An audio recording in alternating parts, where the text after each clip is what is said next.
येथील अनंत चतुर्दशी मिरवणुकीचा बंदोबस्त पार पडलेला आहे। त्यामध्ये साधारण 240 पेक्षा अधिक सार्वजनिक लहान मोठ्या गणेशोत्सव मंडळांनी विसर्जन ठिकाण गणेश तलाव या ठिकाणी आपल्या गणेश मूर्ती विसर्जित केलेल्या आहेत। संपूर्ण बंदोबस्त हा गणेश भक्तांनी सर्व नागरिकांनी उत्साहात पार पाडलेला आहे।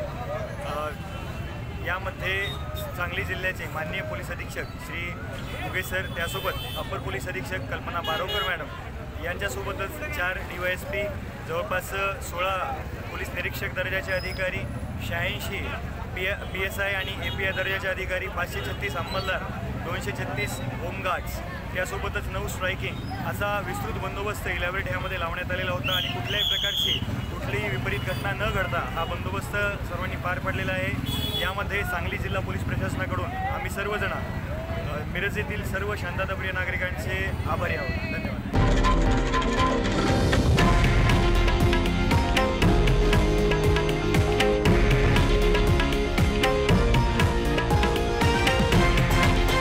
हे आहे देशातील नंबर 1 न्यूज नेटवर्क आणि आपण पाहत आहात TV9 मराठी, एकमेव।